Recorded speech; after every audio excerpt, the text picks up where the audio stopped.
Do you swear or affirm that the testimony you'll give will be the truth and the whole truth? Yes, ma'am. Thank you. Yes. Thank you. You may lower your hands. As stated, we are here today for a final trial on this matter. In this case, only involves retroactive child support. And there are some exhibits that were sent in. So, Mr. Brantley, you didn't submit any exhibits, is that correct? That's correct. All right. And Attorney Terry, I have 3 exhibits. P1, the DNA results, P2, respondents' financials, and P3, the email exchange. Yes, Judge, those are all our exhibits. Okay. They were pre-admitted. They will be admitted at this time. Thank you, Judge. Okay, you're welcome. So you all will have 15 minutes aside that will include any opening and closing statements, should you all choose to make them. Attorney Terry, would you like to make an opening statement? Just a very brief opening, Judge. Okay, go ahead. Judge, this is a very straightforward case. The evidence today will show that there was a child subject to the suit that was born Alondra. The evidence will also show that Mr. Brantley knew about Alondra, that he avoided admitting to the parentage of Alondra, and then the evidence will also show that Ms. Rodriguez bore all of the expenses for Alondra from the time that she was born up until present day, where there is a current support order. And that will conclude my opening, Judge. Thank you.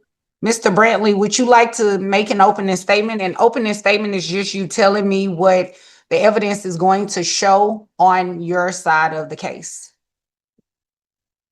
The evidence will show, and I'm not sure what I don't know if I can address Mr. Terry's exhibits, but well, that it's evidence, an opening statement. So as the evidence is presented, then you'll be able to do cross-examination of it.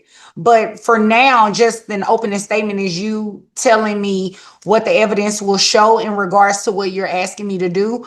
You can also waive opening too and wait until it's your opportunity to speak, and then you can tell me whatever it is you want me to know. okay. I guess my opening statement would be then, I did not know about Alondra until Alondra contacted me when she was age 16 years old. I had no idea. Her mom knew where I worked.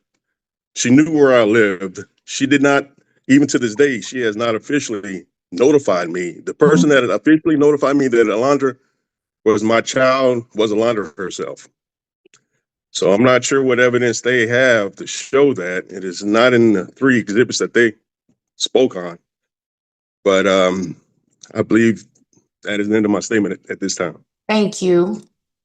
And Alondra is 18, correct? 17. She's getting ready to turn 18 in October. Yes, Judge. Yes, ma'am. Okay. All right. I have it. All right. Attorney Terry, you may call your first witness. At this time, we will call the petitioner, Ms. Elvira Rodriguez. Okay. And you may proceed whenever you're ready. Thank you, Judge. Ms. Rodriguez, could you please state your full name for the record?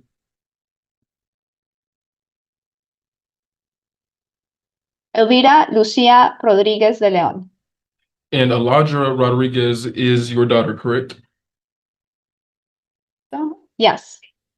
Has Alondra lived with you for her entire life?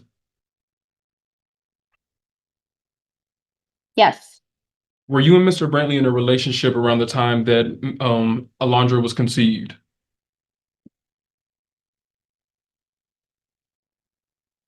Yes, we would go out, we would talk, and we would go out. So officially, when did Mr. Brantley learn that he was Alondra's father?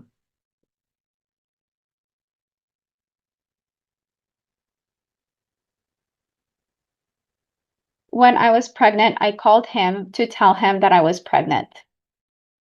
And how did he react to this phone call?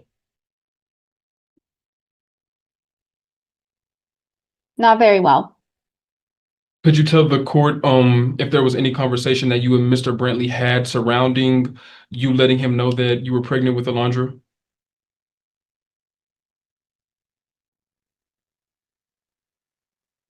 When I called him and I told him that I was pregnant, I told him that he was the father of the child. And did he have any response to that?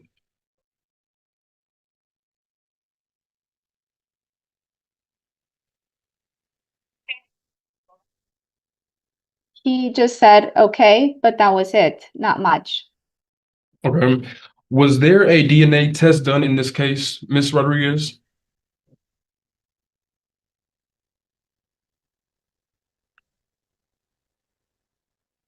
Alright, guys, today we are jumping straight into pure courtroom chaos because this father completely loses control in front of the judge.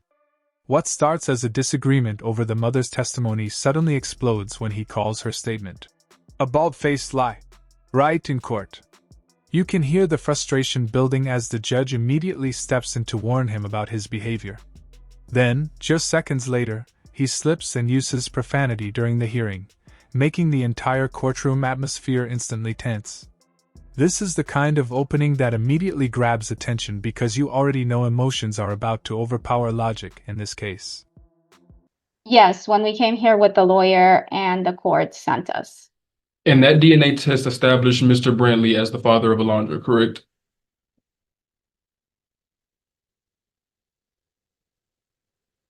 Yes. So, from the time that Mr. Brantley learned that he was the father to Alondra to present day, has he paid any child support for Alondra?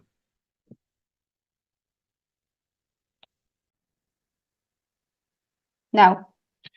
Has he paid any health insurance, or has he provided any health insurance or medical insurance for Alondra?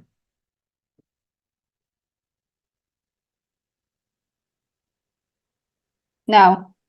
And there is currently a temporary order in place that requires him to provide child support and medical support for Alondra. Isn't that correct?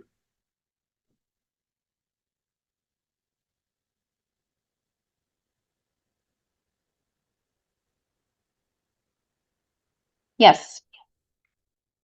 Has he contributed anything voluntarily to Alondra?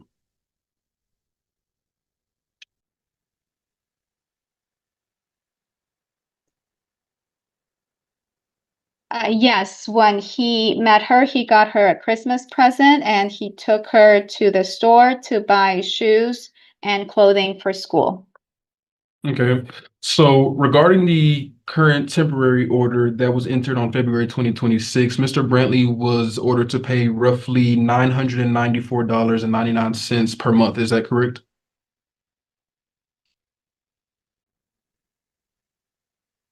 Yes.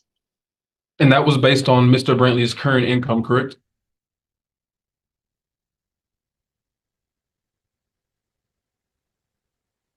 Yes. Pass the witness, Your Honor. No further questions. All right. Mr. Brantley, this is now your opportunity to ask any questions that you may have of mom based on her testimony. Question one. Did you notify me after the birth of Alondra that she was in the world now?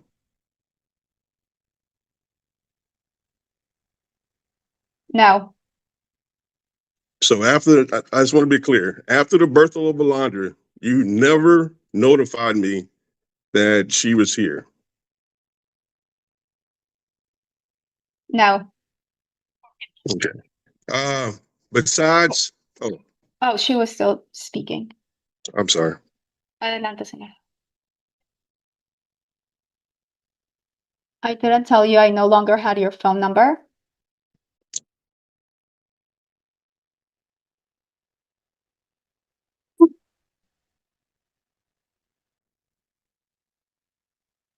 Mr. Brantley, you may ask your next question. Okay.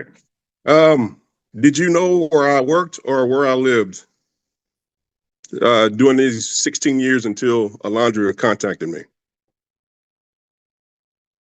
Yeah. Adelante, perdón.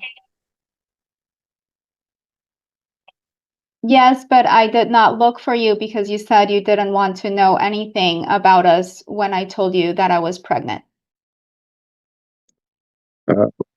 I like to say out front that that's a lie, but anyway. Mr. Brantley, you can't do that. Oh. It's questions only. All right, I'm sorry. I'm no lawyer, but I'm sorry. Okay. So and again, I want to be clear. Uh, and you did not notify me for 16 years. You did not look for me at all for 16 years.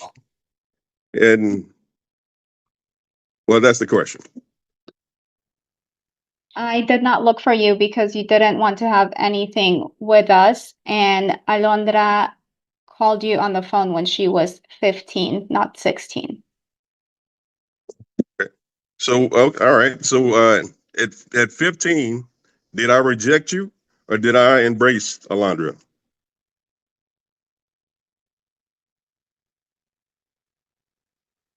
You embraced Alondra. Okay. So, uh, besides the Christmas present and school shopping, did I ever assist in uh, anything Alondra had coming up, like trips or anything else like that?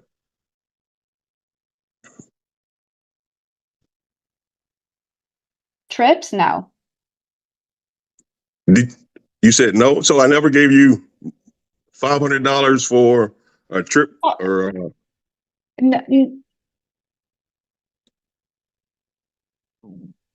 so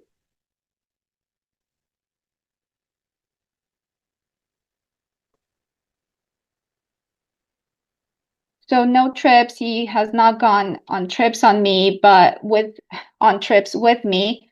But he did give Alondra some money as a present.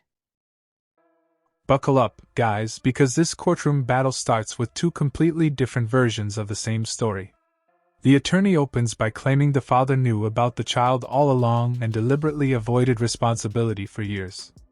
But the moment the father gets his chance to speak, he flips the entire narrative upside down and insists he never even knew the child existed until she personally contacted him as a teenager. You can already feel the tension building because both sides are standing firmly on opposite realities. From this point forward, the entire case becomes a question of who the judge is actually going to believe.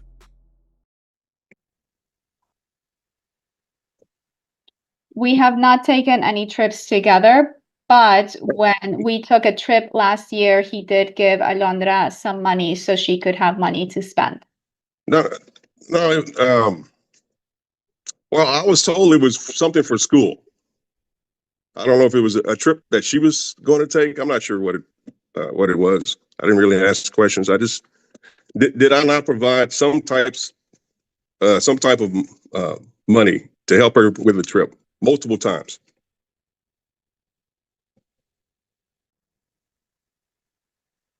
It was for the trip, it was a gift and the shoes and the Christmas present. And that's it, as far as I remember. That's all. Judge can, if I don't think she's telling the whole truth, is there anything I can do about it?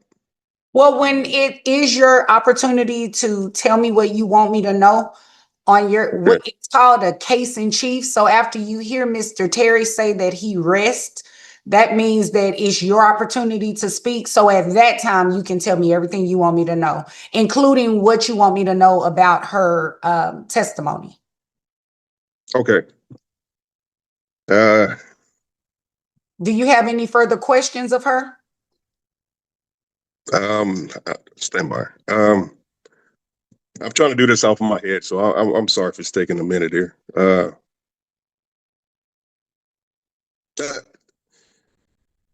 Now, okay, you say that I had nothing. You said that I didn't want anything to do with you and Alondra. Was that before she was born or after she was born?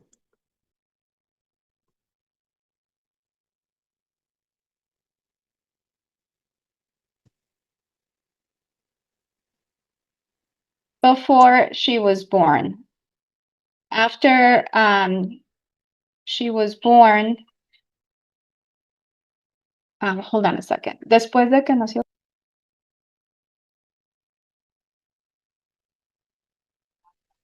After Alondra was born, he agreed to see her, and he has seen her. 16 years later, correct? Correcto? 15. 15 years later. I'm sorry. 15 years, because that is when Alondra was ready to look for him. So Alondra found me, or Alondra notified me.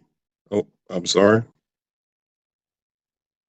Sorry, the interpreter was just asking her to wait until you finished asking the question. Okay. So, Alondra notified me, how can I say this?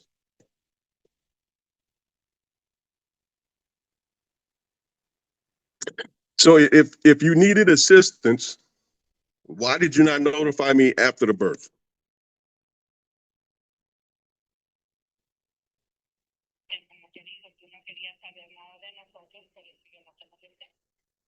Because, as I said, you did not want to know anything from us, so I didn't bother you. Alright, guys, this is where the mother finally delivers the testimony that changes the entire tone of the case. She calmly explains that while she was pregnant, she directly called the father and told him he was having a child. According to her, his reaction was cold, distant, and completely lacking emotion. That single moment becomes incredibly important because it directly clashes with his earlier claim that he knew absolutely nothing for over 15 years. You can almost feel the courtroom leaning in closer as both stories begin colliding head-on. At this stage, somebody's version of events is clearly falling apart. Oh, okay. Let me ask you, did you or did you not tell my wife, you knew when we got married 13 years ago? Objection, Judge. Relevance. Sustain. Okay. Can I plead the relevance of this case, Judge? I don't know if Well, that's proper. I already sustained the objection, so you'll just ask your next question. Or rephrase, right? I watched a little bit of court TV, so, or I could rephrase. Well, not that one, because I Ah, sustained it as to relevance. So that means it goes outside of the scope of what we're here for today. okay. How about this? Mr. Terry said that we were in a relationship. I disagree with that. This was more of a one night stand, basically. Is that true or false?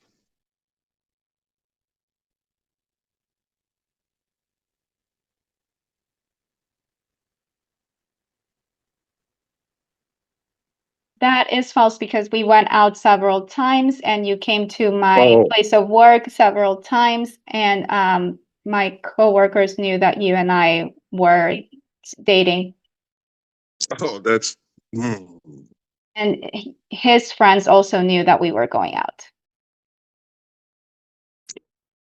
Judge. That is a bald-faced lie. Mr. Brantley, I've I, already I told you know. you can't do that. I, God damn. I mean, okay.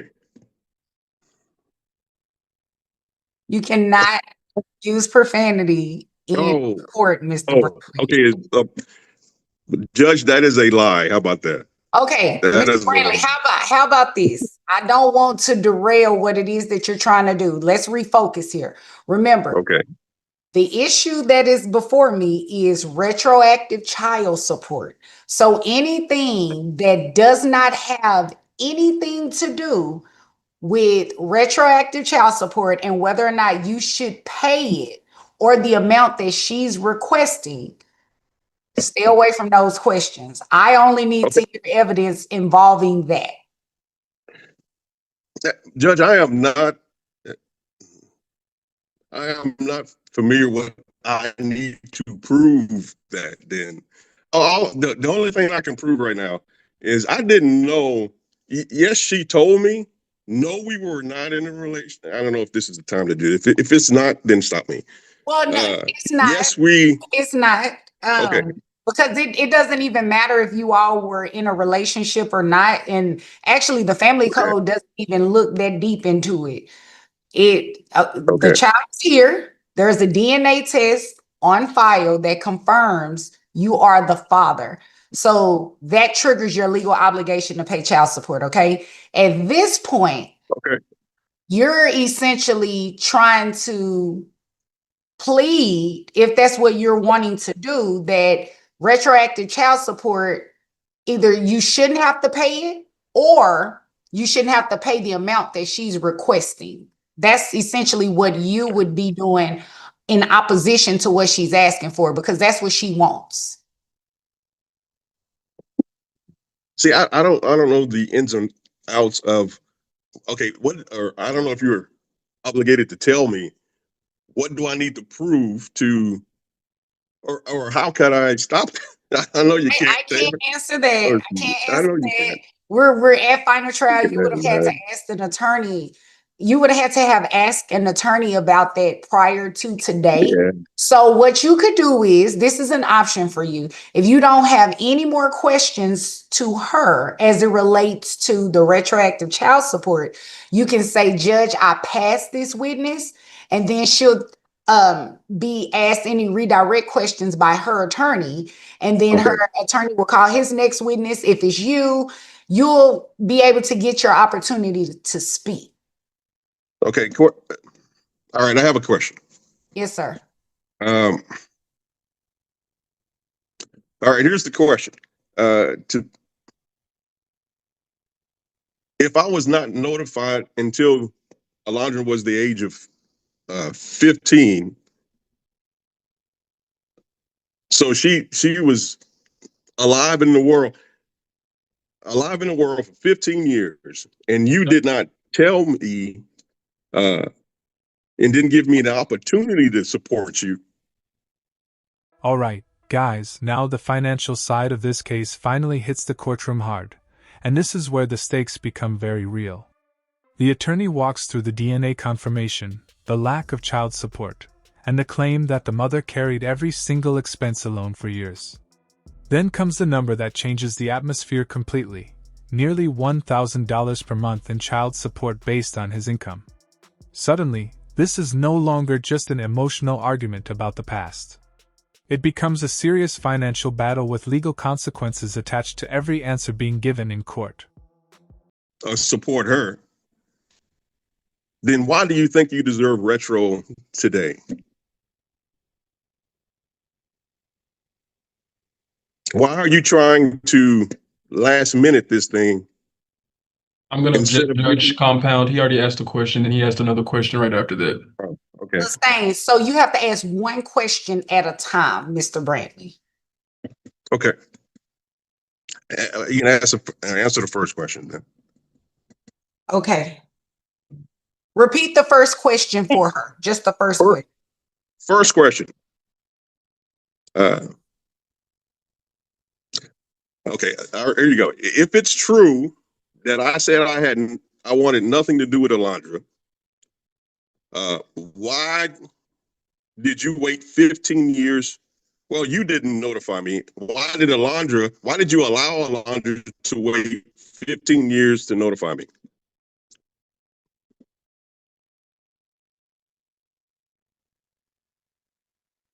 Why did I wait 15 years? Because that is when she was ready to know who her father is and to get to know him and have a relationship with him. Okay, next question. If I didn't want to know her, and if I did say that, why would you even consider offering that up to Alondra to get to know me? Why didn't you tell her that?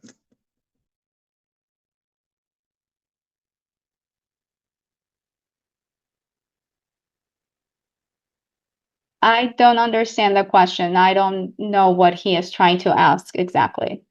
Okay, the question, let me clarify. If, and I do mean if, I said I didn't want anything to do with Alondra and you, why would you tell her or allow her 15 years later to make that decision for herself? Why didn't you tell her, well, this is what he said, and leave it at that? I'm going to object again, Judge Compound. That was 2 questions. Oh, freaking A. Sustain. Yeah, you asked her 2 questions. Would you like for her to answer both?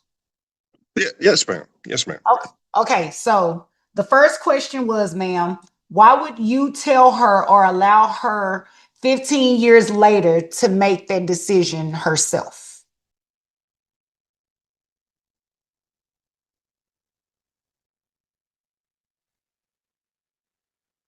Because it came from her heart.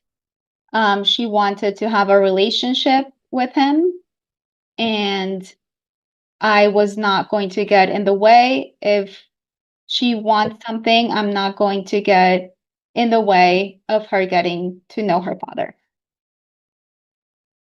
Okay. And the second question was, why didn't you tell her, well, this is what he said, and just leave it at that?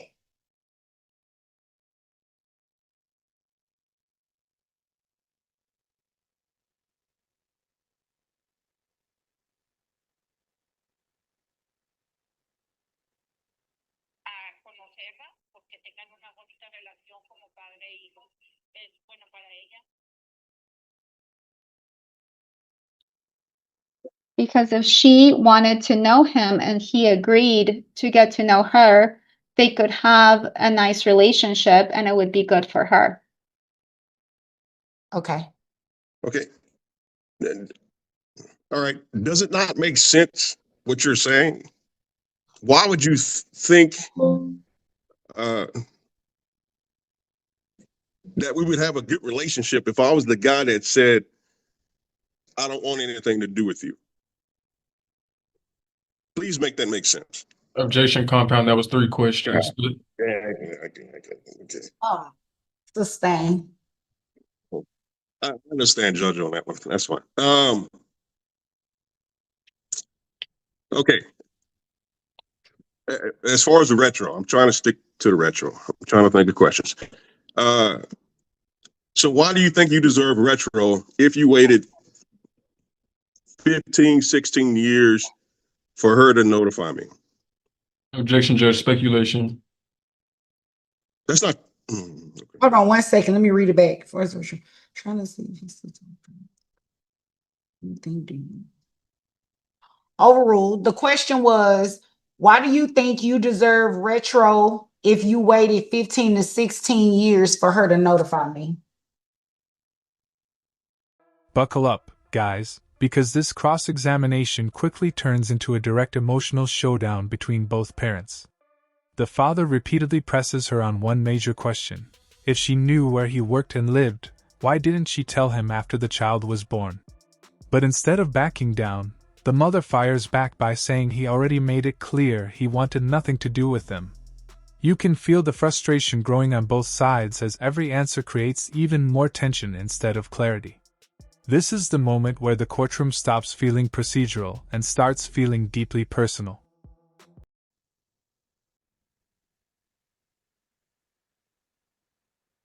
I'm only following what the law states, and the money is not for me, it is for his child.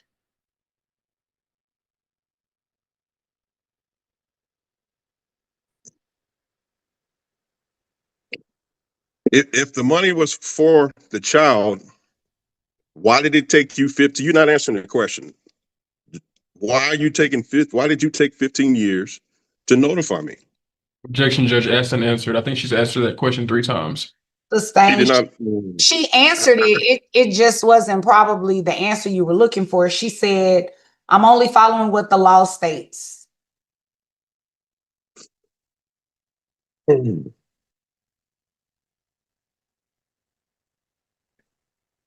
Okay. All right. Is there a way to get the proper answer out of her? I mean, because What? what the law states is not. It's not a reason. It's just an excuse she's trying to use, in my opinion. Technically, that is her answer because the law says that you're entitled to retroactive child support. So if that's her answer, that's her answer. I can't force her to answer differently. Well, I'm not okay. I was okay.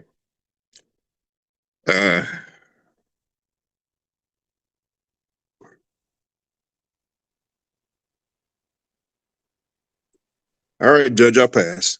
Okay. I'll pass. Okay. Mr. Terry, Attorney Terry? Yes, Judge. I just do have 3 quick points that I would like to make. Miss Rodriguez, excuse me, let me back up. Before Alondra was born, and I'm going to ask Tell him you. his mic's not on. Oh. I can hear him. You can't hear him, Mr. Brantley? Yes, ma'am. Okay. Go ahead, Mr. Terry. So before Alondra was born, did Mr. Brantley, excuse me, tell you anything about you giving birth to Alondra? Counsel, can you please repeat the last part of the question? Right, I'm sorry. Before Alondra was born, did Mr. Brantley make any comments about you giving birth to Alondra in the future? You know,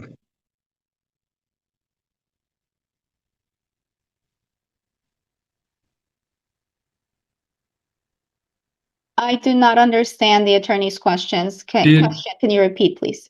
Plainly, did Mr. Brantley tell you while you were pregnant with Alondra that you should have an abortion? objection. Okay. What is your legal objection? What is the relevance of that question as far as child support is concerned? Well, number one, well, if I may, Judge, number one, it goes to the fact Whoa, that I didn't get a chance. I didn't get a chance, Mr. Terry.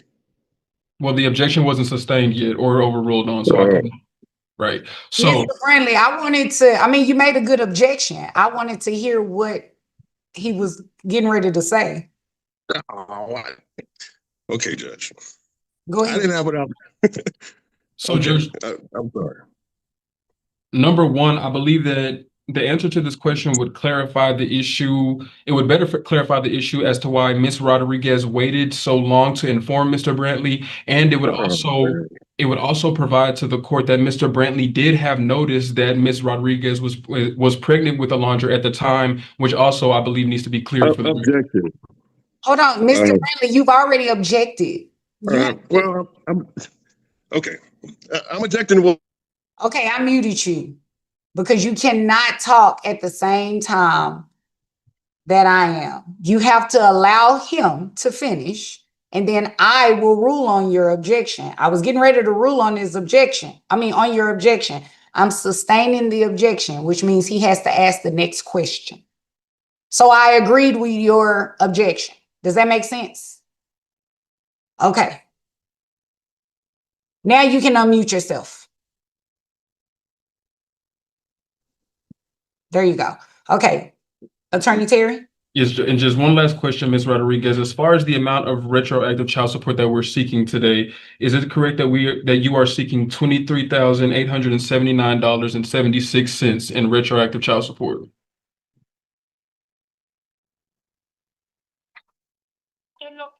give me a pen, babe. How many years are you asking for? This would be a 24-month, at the minimum, a 24-month period.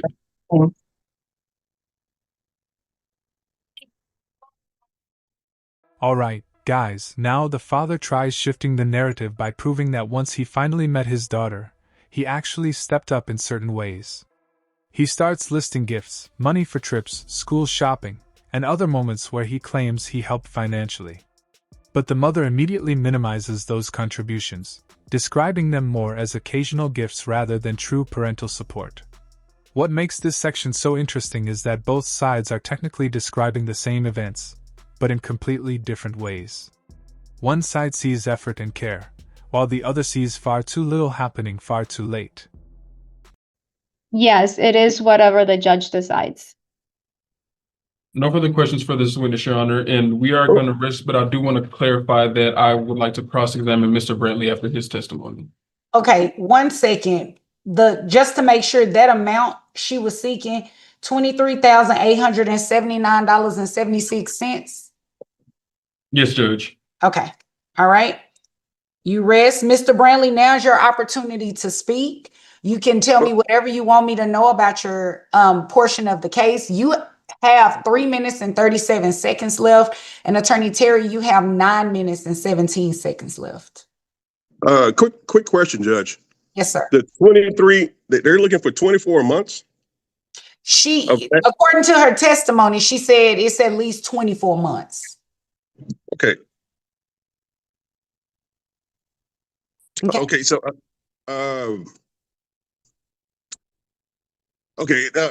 Judge, there's been a lot of half truths going through Miss Rodriguez, and I have to say, Mr. Terry too. Me and Alondra, or me and Mr. Rodriguez, were not in a relationship. I visited the restaurant that she worked in. We went out one time, and that time born a beautiful child. Alondra is a beautiful child. She's annoying, but she's beautiful. So there was no dating. There was no relationship in that. I think I've been robbed of 15 years of this child's life based on Miss Rodriguez's delusion, because what she told me, myself, and my wife when we first got together is something different than she's trying to say today. It amazes me that she can just sit there and lie like that. It just amazes me. But anyway, I do not think that the problem that I have with Retro, I don't disagree with Retro. I disagree with her trying to take it. Now, when Alondra came into my life, I did more than a few Christmas presents and you know, a gift here and there. I did more than that. And I would have loved the opportunity to watch her grow for those 15 years that I missed because of Miss Rodriguez. You know, it wasn't a decision that I made. As far as the abortion thing, I am a person of options. Wait a minute. Hold on. Okay. I sustain your objection when he was asking about abortion. So if you're going to talk about it, that means he's going to cross-examine you on it. That's fine. That's fine. I'm gonna cover it all. I don't care. You got 9 minutes, you said, right? Well, here's the deal though, but I sustain his objection, meaning you said it, I sustain your objection. You said it wasn't relevant. So why would you talk about something that's not relevant? I was just trying to cover all the lies that were told. Or not necessarily. They're correct that I did say abortion, but I was putting options out there. It wasn't like you're going to have an abortion. I was like, okay, I'm pro-choice. If you want to, that's on you. If you don't, that's on you. I've never said I didn't want anything to do with it. No, that's a bald-faced lie. You know, if she would have showed up on day one of that childbirth and she would have showed up at my house when she has the address of, I would have embraced her 15 years ago. But she kept out of my life based on her decisions. And now it seems like she's trying to do this last minute thing and just, take all she can get. Again, I was absent in Alondra's life for 15 years. Okay. And by her decision, now she's trying to freaking force my hand through the government, also by her decision. I'm just trying to find an opportunity to have a decision in this thing myself, to help or not to help, but I'm done, Judge. Thank you. You're welcome. Real quick, Attorney Terry, before you turn over to Attorney Terry, what did you mean when you said now she's just trying to take it? What did you mean by that? Through the government. She's using you, Judge, and the state of Texas to dig in my pocket, basically. Instead of allowing me the ability to help my child, she's using you and the government of Texas to freaking basically take it. Alright, guys, this is where the entire hearing spirals into a heated argument over the past relationship itself. The father suddenly claims this was basically nothing more than a one-night stand, while the mother strongly insists they dated multiple times and that even friends and coworkers knew about them. The tension explodes so badly that the judge has to repeatedly step in and redirect the conversation back to the actual issue of retroactive child support. Then comes the biggest reality check of the hearing when the judge bluntly reminds him that DNA already confirmed paternity, meaning legal responsibility now exists whether he likes it or not. And that's a decision she made, and on top of the decision that she made to keep me out of her life, because I never said that. If she would have showed up to my house with that child in her hand, just like I embraced it when she was, 15, just like I embraced it when she was 15, I would have embraced it then. But she basically stole that 15 years from me based on the decision she made. And that's all I'm saying, Judge. So that's what I meant by that. Thank you, Mr. Brantley. Thank you. Thank you. Attorney Taylor? Yes, Judge, just a few questions, and I do know that you sustain the objection regarding the abortion. However, some of my questions do kind of hit on the abortion, but it's not really bringing it out. So I hope that's okay, Judge, but I'm just going to proceed. Mr. Well, Brantley, he mentioned it, so. right, Judge. So, Mr. Brantley, you did tell Ms. Rodriguez that she should have an abortion, correct? I gave her the option to have an abortion So that if means she wanted. So that means you knew she was pregnant. I didn't know anything. She told me she was pregnant, and I didn't know if she was or wasn't. I mean, it was almost as if, somebody came up and told you I have a gun. That didn't necessarily mean they have a gun. She said she was pregnant. I'm like, okay, again, pro-choice.